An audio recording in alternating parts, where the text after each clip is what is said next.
सारे पेरेंट्स मेरा एग्जाम्पल देते थे और वो इंडियन फैमिली ड्रामा जो होना चाहिए था वो हुआ। My first film won me international award. Yes, identity पर मेरे आज के मेहमान तारुफ हो गया। अब इन्हें और अगर डिटेल में जाना है तो इनकी लाइफ को समझना जरूरी है और वही कोशिश आज बिग आइडेंटिटी में होगी। मेरे साथ हैं actor, film maker and award winning film maker I must say, and also happen to be LGBTQIA+ community member, Nakshatra Bagwe. Welcome नक्षत्र। बहुत बहुत शुक्रिया रानी, मुझे यहाँ शो में बुलाने के लिए और मेरे जो भी व्यूज है दुनिया के साथ शेयर करने के लिए। बिल्कुल, इरादा ही वही है। पर सबसे पहले मैं कॉम्प्लीमेंट देना चाहूंगी, नाम बहुत सुंदर है बहुत बहुत शुक्रिया, थैंक्स। आपका। जैसे आसमान में 27 नक्षत्र होते हैं और देखने में भले ही वो आसमान में है, नक्षत्र है, बट सबकी क्वालिटीज अलग होती है। आई एम श्योर आपने अपने अब नाम है तो कुछ तो रिसर्च किया ही होगा। बिल्कुल उसी तरह इंसान भी होते हैं, राइट? हम दिखते एक जैसे हैं लेकिन हमारी कहानियां अलग हैं। इस कम्युनिटी के मेंबर्स की तो वाकई कहानियां हैं। आपकी कहानी क्या कहती अब मैं एक छोटे शहर से आता हूँ, एक महाराष्ट्रियन मिडिल क्लास फैमिली से आता हूँ जहाँ पे ये सब चीजें दूर दूर तक सपनों में भी, मतलब जो गंदे सपने कहे जा सकते हैं उसमें भी नहीं सोची जाती। मैं हमेशा से बोल रहा हूँ, शर्मा जी का बेटा था, आइडियल लड़का। मतलब सारे पेरेंट्स मेरा एग्जाम्पल देते थे कि मैं पढ़ाई में होशियार हूँ, एक्टिविटीज में होशियार हूँ, I was always kind and respectful to people. तो सडनली ये जो आदर्श लड़का, उसकी सच्चाई अपनाने की वजह से एक वो एग्जाम्पल बन गया जो बहुत पेरेंट्स नहीं चाहते कि अपने बच्चे बन जाए। सो मैंने कई बार सोचा कि क्या ये सही है, क्या ये गलत है। पर एट द एंड जो आपकी सच्चाई है उससे आप भाग नहीं सकते। तो सच्चाई की शुरुआत हुई जब मैं 14 साल का था, जब मुझे समझने लगा कि मैं अलग हूँ। मुझे लड़कियों के प्रति नहीं, लड़कों के प्रति आकर्षण होता है।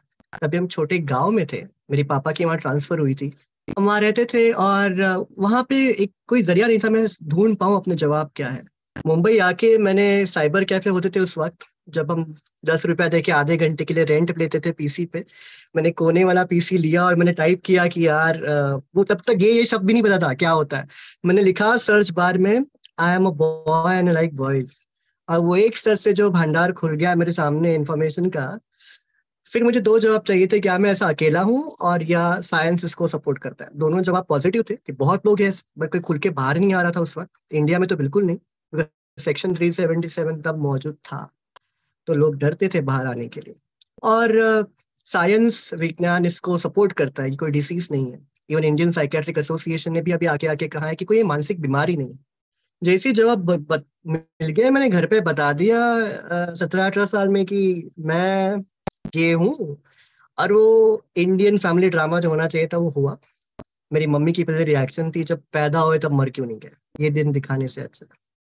तो पापा ने तो बात नहीं की। 5 साल तक हम एक घर में रहे, बट 5 साल हमने बात नहीं की।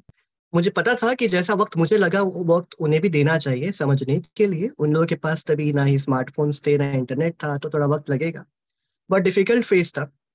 बट 5 साल बाद घर वालों ने एक्सेप्ट किया और ये पिक्चर पूरी उल्टी हो गई। मेरे माँ बाप अभी प्राइड मार्च में आते हैं बैनर लेके, I am proud of my gay child.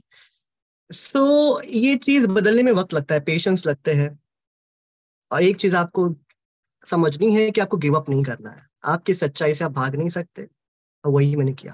तो वो जो आपने कहा फैमिली ड्रामा, मैं बस वैसे इमेजिन कर रही थी कि क्योंकि even I happen to know part of a family member जहाँ हमारे एक बच्चे ने भी ऐसा बोला है, तो फर्स्ट रिएक्शन आता है, अरे ये लड़कियों की तरह क्यों चल रहा है, इसे स्पोर्ट्स में डालो। तो किसी ने बोला इसे फुटबॉल खिलाओ, थोड़ा हम्म, लड़कों के बीच रहेगा। किसी ने बोला कि हम्म, डॉक्टर के पास लेकर जाओ, यू हम्म, नो। किसी ने माँ बाप को ही ब्लेम किया कि तुमने ही ध्यान नहीं दिया, तुमने ही नहीं दिखाया। मतलब ये इट्स काइंड ऑफ रिवेंज जो बच्चा तुमसे ले रहा है, क्योंकि पेरेंट्स लड़ते रहते हैं उस फैमिली में। तो उसने कहा कि ये सोसाइटी में तुम लोगों का नाम खराब करना चाहता है, इसलिए ये ऐसा कर रहा है, ये ऐसा है नहीं। ये भी बात। अच्छा। किसी ने जादू टोना में कर दिया है बच्चे पर, झाड़ फूक करवाओ, ये सब भी हुआ है। तो मैं ये इसलिए कह रही हूँ क्योंकि ऐसा होता है और शायद आज भी ऐसा हो रहा होगा, किसी फैमिली में आज भी ये सिचुएशन चल रही हो सकता है हमारा शो नक्षत्र सुनते हुए किसी ने रेडियो बंद कर दिया हो कह करके इन यही लोग बिगाड़ रहे हैं, इन्हीं लोगों की वजह से बिल्कुल। हो रहा होगा। तो अगर ऐसा कोई इंसान या ऐसा कोई परिवार हमें सुन रहा है, ऐसा कोई बच्चा हमें सुन रहा है, उसको आप इस वक्त क्या कहोगे? मैं यही कहना चाहूंगा कि ये जो चीज है ये प्राकृतिक है, प्रकृति ने आपको बनाया है। आप भले कितने रेडियो शो बंद करोगे, टेलीविजन बंद कर दोगे, उसको एक रूम में बंद करके रखोगे, उससे सच्चाई नहीं जाएगी। उसको किसी ढोंगी बाबा के पास झाड़ू से पीटोगे या फिर शॉक ट्रीटमेंट भी दोगे जो इलीगल है, उससे भी वो बंदा बदलेगा नहीं, क्योंकि वो बदलने के लिए है ही नहीं, वो जैसा है वैसा ही है। जितना आप उसको दबाओगे उतना आप उस पर अत्याचार कर रहे हो। और मैं यही कहना चाहूंगा यंग लड़कों को, शायद मेरी एडवाइस बहुत लोगों को पसंद ना आए, बट मैं मुंह पे जो आता है वो बोलता हूँ, कि जब आप एक अडल्ट हो, अपने डिसीजंस खुद लो। अपने डिसीजंस अपने माँ बाप पे मत डालो कि वो आपके लिए डिसाइड करे कि आपको क्या करना है जिंदगी में।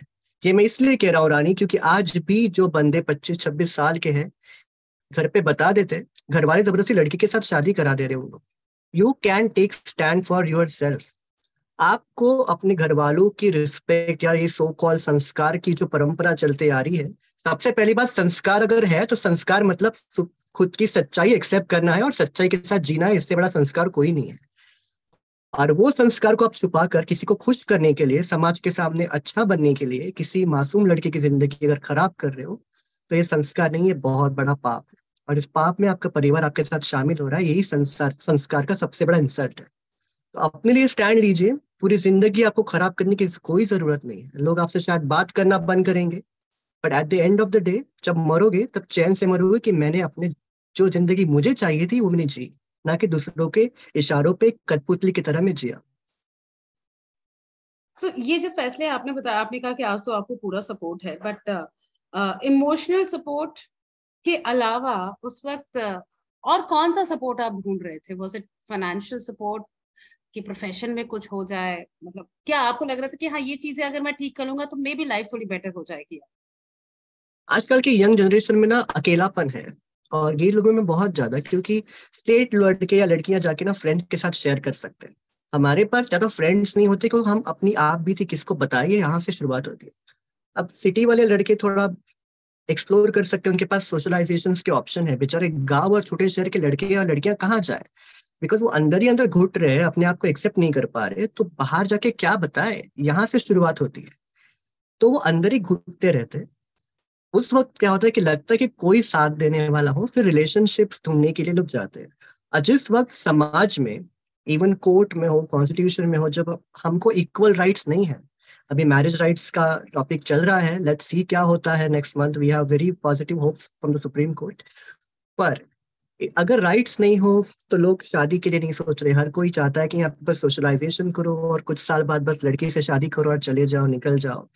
ये वाले सिनारियो में ना बहुत लड़के अटके हैं। और मैं बताता हूँ, जब मैं यंग था, मेरा एक रिलेशनशिप था, जब मैं 18-19 साल का था। घर वालों ने बात करना बंद कर दिया था, सपोर्ट कोई नहीं था, वो अकेला सपोर्ट था। बट शायद डेस्टिनी में कुछ और लिखा था कि मेरा एक सपोर्ट मुझसे छीना गया। He died in road accident, उनकी मौत हो गई एक रोड एक्सीडेंट में। और मेरे लिए बहुत बड़ा डिप्रेसिंग फेज था कि बताने के लिए कोई नहीं था मेरे पास।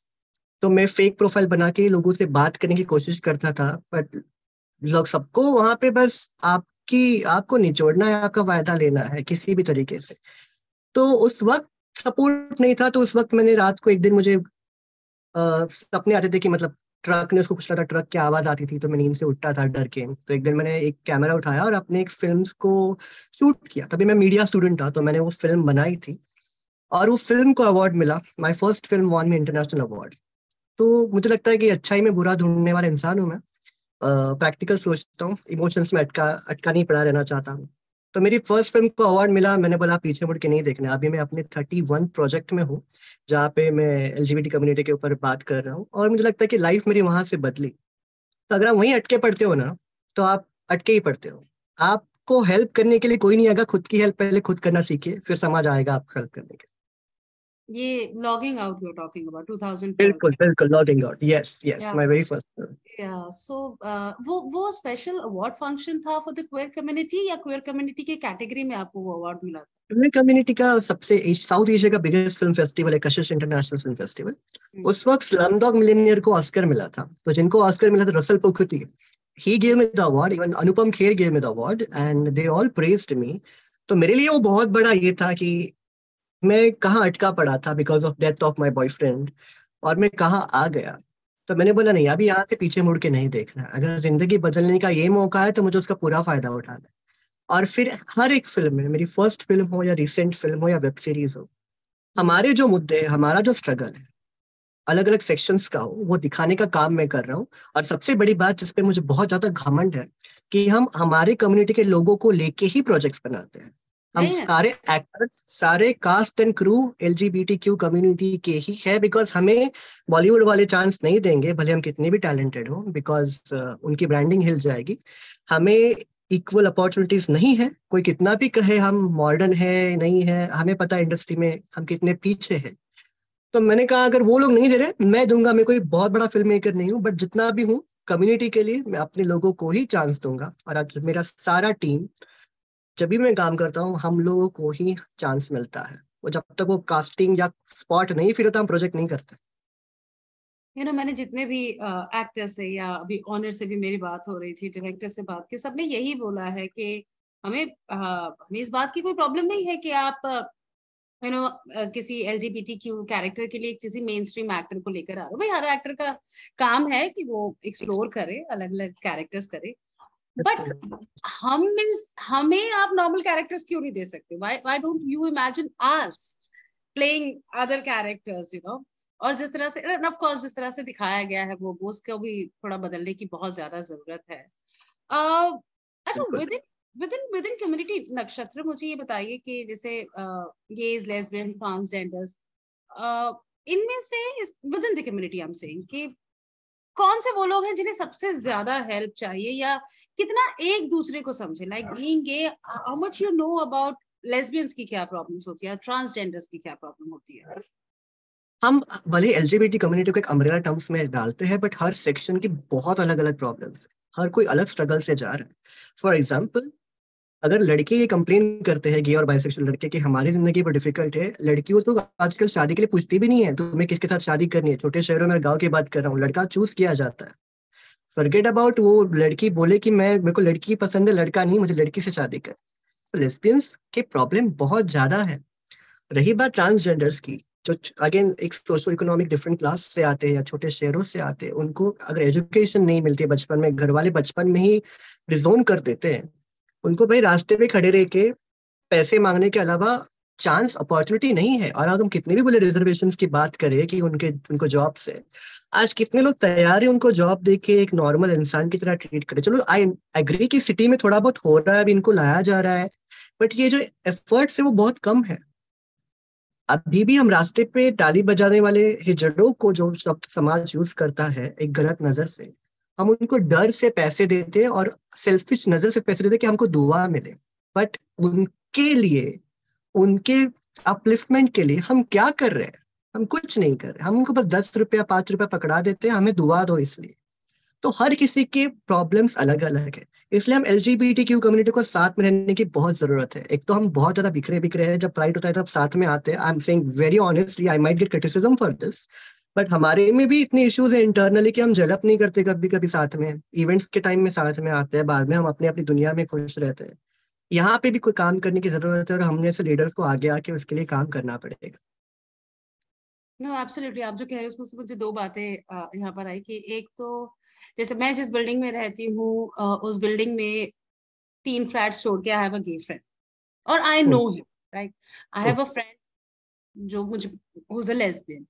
बट मेरे आसपास इर्द गिर्द सिवाय उस सिग्नल के मुझे कोई ट्रांसजेंडर नहीं दिखता है, हम्म, नहीं है कोई। हम्म, अगर होगा भी तो एटलीस्ट मुझे नहीं पता है, जो भी है, which is actually very sad ये। तो हाँ, वो इंक्लूजन की अगर आप बात करते हैं, डाइवर्सिटी की बात करते हैं, तो यहाँ उन्हें भी उस नजर से देखना जरूरी है कि अगर वो आपकी बिल्डिंग में आके घर लेकर किराए पे रहना चाहें तो उन्हें वो हक हो, क्योंकि कानून तो नहीं बिल्कुल। मना, कॉन्स्टिट्यूशन में तो कहीं नहीं लिखा है कि वो नहीं रहेंगे। ये तो इंसान ही इंसान पर ज्यादतियां कर रहा है। और दूसरी चीज जो आपने बोले कि हम इंटरनली, मतलब ये कम्युनिटी, ये मैंने भी महसूस किया है जितना भी मैंने वक्त बिताया शो के साथ, इंटरनली भी है। देखिए, correct me if I am wrong नक्षत्र, एक बड़ी लड़ाई है जो LGBTQIA+ कम्युनिटी लड़ रहा है, और बिल्कुल। इस बड़ी लड़ाई में हर कोई अपने पर्सनल मोटिव के साथ नहीं आ सकता। आप वो रखिए, लेकिन जब बात लड़ाई की आती है तो सबका आना जरूरी है, क्योंकि सब जुड़े हुए हैं, इट्स वन टर्म समवेयर। सो इसमें कुछ और ऐड अप करना चाहेंगे क्यों हो रहा है ऐसा? What's the reason? Is it because किसी एक को ज्यादा प्रिविलेज मिल रहे हैं और कोई बिल्कुल दरकिनार किया जा रहा है? क्या रीजन क्या है इसका? सबसे पहली बात, अगर हम इंडिया को डिवाइड करें सिटी और अर्बन और रूरल एरिया में, तो रूरल एरिया में तो बिल्कुल काम नहीं है एलजीबीटी कम्युनिटी में। वो बंदों को अभी भी रिप्रेजेंटेशन नहीं है अनफॉर्चुनेटली, बंदे हो या बंदियां हो, एलजीबीटी कम्युनिटी को एंटायरली मैं बात कर रहा हूँ। प्रॉब्लम ये है, एक तो अच्छा चलो सोशल मीडिया से आजकल हर कोई कनेक्टेड है, we have our platforms to raise our voice, but हर कोई अपने पर्सनल लाइफ में इतना जूझ रहा है, और मैक्सिमम लोगों को लगता है ना कि आगे आके काम करना है, हमें थोड़ी समाज सेवा करनी है। हाँ, अपने लाइफ में खुश है, मुझे बॉयफ्रेंड मिल गया ना, I am happy in my life. वो जिम्मेदारी वाली जो फीलिंग है ना कि आई ओ समथिंग टू माई कम्युनिटी, मुझे अपने कम्युनिटी के लिए कुछ कंट्रीब्यूशन करना है, वो भावनाओं की कमी है community. I always say to people, मुझे ग्लोरीफाई मत करो कि मैं काम कर रहा हूँ, I am just doing my duty. And I happen to got into media, so थोड़ा बहुत लोग पहचानने लगे, सोशल मीडिया ने हमको पहुंचाया अलग अलग लोगों तक। बट आप अपनी तरफ से शुरू करो, डजेंट मैटर आपको कितने फॉलोअर्स है, कितने नहीं है, या कितने व्यूज है, कितने नहीं। बोलना शुरू करो इसके बारे में, बिकॉज अगर एक बंदे या बंदी को जो हेट्रोसेक्सुअल है, उनको अगर अवेयरनेस पहुंचाते हो, बताते हो कि हम क्या है, हमारे स्ट्रगल्स क्या है, आप वो एक एक्टिविज्म कर रहे हो, क्योंकि वो एक बंदा जाके और 10 लोगों के साथ बात करेगा। This is a chain and we have to work on it. So I answer your question in very brief, that it's the lack of awareness that we owe something to the community. That these things should go in the community and they should start giving their little contribution, to the upliftment of the entire section. Absolutely. अच्छा, tell me नक्षत्र, अभी भी hate looks मिलते हैं? अभी भी आप महसूस करते हो people are uncomfortable, like specially I hate to use this word, but straight guys, straight people? या हो गया है मतलब अभी, या आप कोई फर्क नहीं पड़ता, बाहर में जाओ, तुम जो सोच I क्या tell है? you why, because जब आप अपने आप को एक्सेप्ट करते हो ना विदाउट एनी गिल्ट और शेम, तो लोगों को एक्सेप्ट करने को आसान जाता है। अगर आप डाउट लेके जाते हो, यार मैं कैसे करूं, मुझे डर लगता है, तो लोगों को वो महसूस होता है, लोग बोलते हैं ये खुद अपने आप को एक्सेप्ट नहीं कर पा रहे, मैं कैसे करूं। मैं नहीं कहना चाहता कि लोग एक्सेप्ट, आज की जनरेशन काफी कूल है इसको लेके, especially girls. I should give a big shout out to heterosexual women these days, because they are very open about all this and they're very welcoming and warm, and lots of guys too for that matter. तो हमें भी अपनी तरफ से कुछ करना पड़ेगा। अगर हम बाहें खोलेंगे तो ही सामने वाला बाहें खोल के आपको हक करेगा, जबरदस्ती कोई हक नहीं कर सकता। तो अपने तरफ से भी ना थोड़ा विक्टिम कार्ड कम खेले लोग, और थोड़ा आगे आए, थोड़ा हिम्मत करे। और हिम्मत मतलब समाज को चिल्ला के बताने की जरूरत नहीं है, जस्ट अपने आप को एक्सेप्ट करो, और वहीं से वो जर्नी शुरू हो जाती है। अच्छा, दिस इज वन क्वेश्चन जो I was discussing this LGBTQIA+ community का, I was having a discussion with my son who is 13। So assume कि उसे पता है, आजकल तो एक्सपोजर सबको है, and we were just discussing normal conversation. Basically मैं उसका पॉइंट ऑफ व्यू जानना चाहती थी कि वो क्या सोचता है इसके बारे में। अच्छा। तो ही सेड कि मुझे प्रॉब्लम नहीं है मम्मा, मतलब अगर कोई क्लास में ऐसा होता भी है, of course will not bully और समथिंग, पर मुझे बस ये प्रॉब्लम है कि why they have to be too loud, उतना लाउड क्यों होना है? मतलब नॉर्मल क्यों नहीं रह सकते? मैंने तुझे नॉर्मल मान लिया है, ओ तू मेरा फ्रेंड है, oh you happen to be gay, it's okay, but then why you have to be like very loud saying कि नो आई एम दिस, बार बार क्यों? मेरे पास जवाब नहीं था, इफ यू कैन आंसर। शायद मेरे पास जवाब है इसका, and I tell you why. क्या होता है ना, हमें जिंदगी भर दबाया रखे जाता है, इतना कि हम अंदर घूट घूट के रहते हैं, और फाइनली जब वो ज्वालामुखी फटता है, हमने बोला हमने बहुत अंडरवेल्म अपने आप को नीचे दबा दिया, अब मुझे एक्सप्रेस करना है। तो वो एक्सप्रेशन में थोड़ा बहुत निकल के आता है कि यार इतने साल हमने मर मर के जिया, आप थोड़ा मुझे जैसे चाहे दिखाओ, मुझे वो अभी attention, not in right wrong way but in right sense, मुझे वो चाहिए अभी अप्रिसिएशन। जो आइडेंटिटी जिसका मुझे इन लोगों ने इंसल्ट किया, जो चाहते थे लोग कि मैं गाड़ दूं जमीन के नीचे, अब मुझे वो दिखा रही है। तो उसमें थोड़ा कुछ लोग का कम ज्यादा हो जाता है। But I tell you what, मेरा भी हुआ था। But as we grow no, as we age थोड़ा आगे बढ़ता है, मैच्योर होता है, तब हमें रियलाइज होता है कि थोड़ा वो काम डाउन हो जाता है बाद में। तो it just a phase and it is natural, तो थोड़ा समाज को समझना चाहिए कि हम ये क्यों करते हैं, क्योंकि आप हमको नॉर्मल लाइफ जीने नहीं देते। मैं गे शब्द बोलूँ तो मुझे 10 लोग गंदी नजर से देखेंगे, डाउट हो के मैं बिना और कहूँ कि मैं गे हूँ, लोग देखेंगे ये गे क्यों बोल रहा है। सो वहां से लेके यहाँ तक वो जो लड़ाई है ना, कि मैं अपने आप को एक्सेप्ट कर रहा हूँ, उस लड़ाई के वो श्रृंगार है। जैसे कोई युद्ध में जीत के उसको मुकुट मिलता है, मेरे लिए वो मेरे ऑर्नामेंट्स या मेरे मेकअप या फिर मेरे कलरफुल क्लोथ्स, ये मेरी वो लड़ाई की जीत के प्रतीक है, और वो मैं पहनता हूँ। बहुत सुंदर, वेरी नाइस। अच्छा, फिल्मों की बात करते, क्या चल रहा है फिलहाल आज? फिल्मों के साथ बहुत कुछ चल रहा है। I have a party brand, I have a travel company जो एलजीबीटी कम्युनिटी के लिए ही है। और वेब सीरीज कर रहा हूँ आजकल with support of YouTube. I am finally 5 साल एक प्रोजेक्ट लिखने के बाद मैं अपने मदर टंग मराठी में पहली एलजीबीटी शॉर्ट फिल्म कर रहा हूँ, जो अभी बारिश में शूट होगी। I am also working on my signature project जिसका सीजन 4 आएगा, called the visitor 4। So hmm. It's based on the life of a gay travel writer जो अपनी जिंदगी एक्सप्लोर कर रहा है। एंड इन दैट सीरीज हम एक स्टेट चूज करते हैं। फॉर एग्जाम्पल सीजन 3 में हमने गोवा में शूट किया 17 दिन के लिए, और पूरा कास्ट एंड क्रू गोवा का था। सारे लोग गोवा एलजीबीटी कम्युनिटी में से ही थे। तो hmm. This is way we travel entire country and give voice of different LGBT community from different areas. तो ये मेरा एक छोटा सा एक्टिविज्म है अपनी तरफ से, विद एंटरटेनमेंट। ब्यूटीफुल। अच्छा, कौन से थैंक मिथ यू। हैं, कौन से मिथ्स हैं जो लोगों के दिमाग में, एंड यू वांट टू से हो गया भाई, टाइम आगे बढ़ गया, कम ऑन मूव ऑन। सारे गे लोग मेकअप करते हैं। ये एक बहुत बड़ा मिथ है। करना इज नो प्रॉब्लम, हर किसी की पर्सनल लाइफ है, बट सबको लगता है कि एक स्टीरियोटिपिकल आइडिया है कि फेमिनाइन होना मतलब ही गे होना, क्योंकि वो ऑब्वियस होता है, दिखता है, they those people are proud and loud. देखो मैं कहता हूँ फेमिनाइन और manly is not right word, हर किसी के बिहेवियरल रेशियो होता है, वो रेशियो में वो बिहेव करते हैं। देर आर ऐसे भी लोग हैं जो माचो है, बियर्ड रखते, बुलेट चलाते हैं, जिनको देख के कोई बोलेगा नहीं कि यार ये गे है, या जिसको तुम्हारी हिम्मत भी नहीं होगी बोलने की है तो छक्का या गांडू ऐसे शब्द, आई एम सॉरी टू से if it's very offensive, but ये शब्द हमको बोले जाते हैं नॉर्मली। तो अगर उनको बोलने में शर्म नहीं आती तो शायद मुझे भी बोलने के लिए शर्म नहीं आनी चाहिए। उनको आप बोलने की हिम्मत भी नहीं कर सकते, ना ही आप सोच सकते हो, बट वो बंदा बुलेट से चल के आएगा जिम से, घर पे जाके अपने हस्बैंड को बोलेगा आई लव यू नो। या। सो ये वाले स्टीरियोटाइप्स बहुत ज्यादा है कि ये लोग बस ऐसे ही दिखते, यही करते। इट्स अ बिग स्पेक्ट्रम, बस वो वाले साइड के लोग दिखते नहीं, और उनमें थोड़े से अभी लग रहा है कि उनमें से लोग बाहर आके बोलना चाहिए यार हम भी गए, तो थोड़ा बैलेंस हो जाए। Yeah, lovely. लास्ट पे you want to add anything जो मैं पूछ नहीं पाई? Yeah, there's one more work that I do recently. I जब मुझे लोग पूछते तुम फिल्म बनाते हो बट तुम्हें क्या देखना पसंद है, तो मैं कहता हूँ मुझे सब कुछ देखना पसंद है, बट मुझे क्राइम जॉनर मुझे बिल्कुल पसंद नहीं।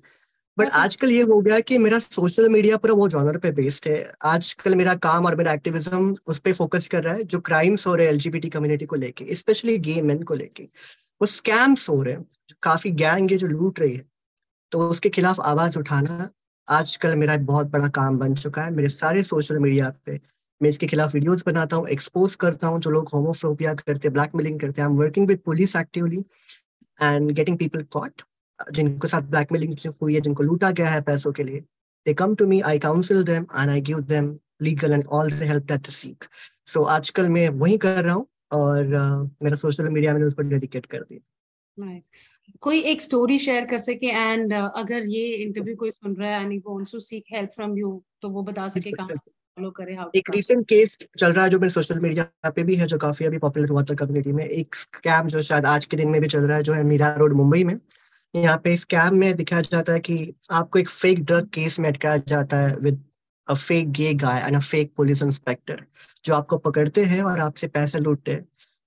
After I made a video on this entire sensational story, मेरे पास 15 से 16 लोग आए कि हमारे पास ये हुआ है। So अगर आपके साथ हुआ है, please reach out to me on my social media, Instagram or anywhere, or you can even email me and I will provide you the help because we are taking action against it. So और कोई भी scam हो, जरूरी नहीं है कि आप city से हो, शहर से हो, आप आइए, हम आपको सपोर्ट करेंगे। We are in connection with NGOs. आपको पुलिस स्टेशन तक आपके साथ आने के लिए किसी को हम भेजेंगे, so you don't have to be worried. Very nice, thank you so much Nakshatra, बहुत बहुत अच्छा लगा आपसे बात बहुत कर। बहुत शुक्रिया रानी बुलाने के लिए, क्योंकि जैसे अभी ना जून हो गया है, प्राइड हाँ। मंथ हो गया, लोग भूल जाते हैं हमको 11 महीना हमारे पास। I tell you one this quick joke, मेरे दोस्त हमेशा बोलते, जैसे जून आता है ना, लोग बोलते और लोग बोलते हैं यार तुम तो फाल्गुनी पाठक हो, फाल्गुनी पाठक नवरात्रि में आके अपना मस्त बिजनेस करके जाती है, तुम लोग प्राइड मंथ में आते हो, इन्फ्लुएंसर लोग कमा के चले जाते हो, एक महीना बहुत कमाते हो, और that's it's a sad joke, but I am glad अभी जुलाई खत्म हो रहा है, ऑलमोस्ट अगस्त में हम लोग, और आपने हमको बुलाया और अभी भी याद किया, ये बहुत बड़ी बात है हमारे लिए। एक्चुअली हमारा इरादा यही था कि हम बाद में ही करेंगे, क्योंकि ये किसी एक दिन एक महीने की बात नहीं, ये जिंदगी बदलने की बात है। या थैंक यू सो मच। अगर आप जून में मुझे पूछना, मैं नहीं बोलता, मैंने जून के काफी शोज को नहीं बोला, बिकॉज मुझे वो टोकन ऑफ अप्रिसिएशन, वो पॉलिशिंग नहीं चाहिए था। आई होप हमारी बातों से आपको लगा भी नहीं कि हम लोग ऐसा करने का कुछ सोच नहीं, रहे बिल्कुल, मुझे लगा कि मैं किसी फैमिली मेंबर से बात कर रहा हूँ। Thank you so much for हैं। That comfort. Thank you so much, thank you, take care, bye bye Nakshatra. 92.7 Big